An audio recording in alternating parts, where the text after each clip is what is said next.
Assalamualaikum warahmatullahi wabarakatuh. The Honorable Miss Jovita as my beloved lecturer, the Honorable Mr. Johan as Chief of Islamic Education, and all my beloved classmates.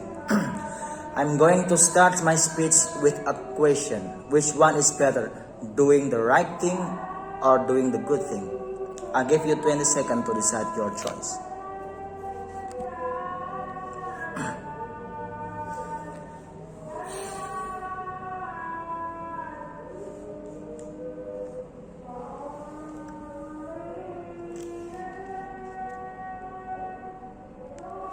Now, what is your answer? I believe most of you can decide. Don't worry, me too. Do you know why it is difficult for us to choose between the two options that I just mentioned to you just now? Because the question is not really about what we decide those, but it is about whether or not we have strong morality inside us.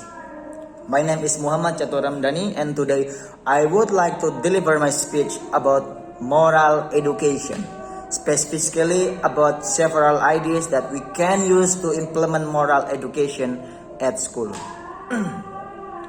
Ladies and gentlemen, before I talk about my ideas on how we can possibly implement moral education in our school, I would like to tell you what I have in my mind about moral education.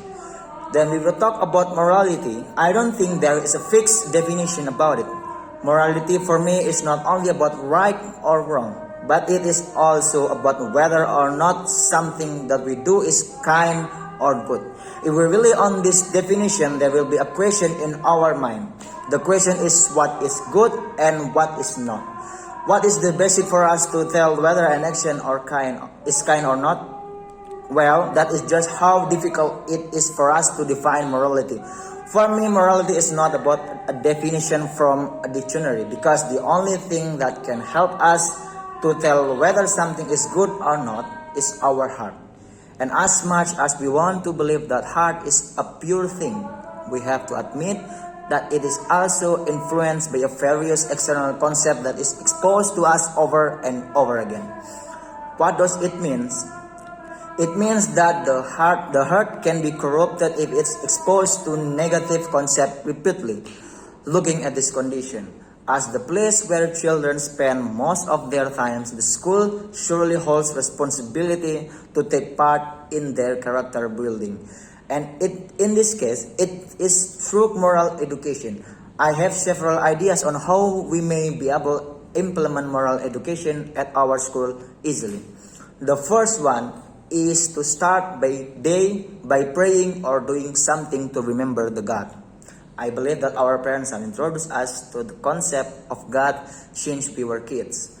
That's why I also believe that we know that we are actually accountable for everything that we do in our life. This may sound like a simple concept for us, but the fact is that we don't try to keep remembering it. Sometimes we can just forget that we are accountable for our actions and do anything that we like carelessly. If we start our day at school by praying, we will remember that the God is watching our acts, so that we will try to do our best and behave ourselves toward each other.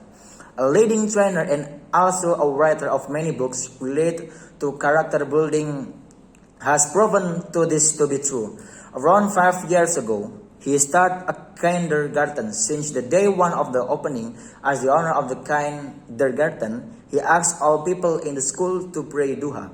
It turned out that the students, the staff, and also the teacher became calmer and ease in doing their activity in the school.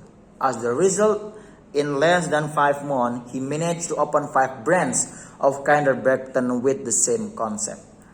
This act costs us nothing to implement in our school. It means that we have nothing to lose if we want to give it a shot.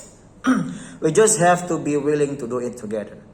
The second one is to make the first hour of school to be the time for all students to work together and clean the classroom and its environment. The cleaning process is not merely taking out the garbage, but also sweeping and mopping the floor, cleaning the window, and put everything in the classroom in order and make it look tidy. This activity will make the student to be disciplined, especially in keeping their environment clean. They will also learn how important cooperation is. Hopefully, through this activity, the student will appreciate their environment and other people more. This kind of activity has been implemented in Japan. The results show that their students become more appreciative toward others and also their environment. It is because they finally learn from their own experience that keeping an area clean is not as easy as it may look if took effort and cooperative to do so. And since they are doing this activity every day, it becomes a part of them. The third one is to say greeting to all teachers when they first arrive at school and also when they want to go home in the afternoon. This activity will grow a deeper connection between the teacher and the student, because just like the wise word says, to get closer to someone, you need conversation, and the shortest conversation is a greeting. I believe this is so true because if we really want to think about it, how can we really get closer to our teacher if we never ever talk to them or greet them?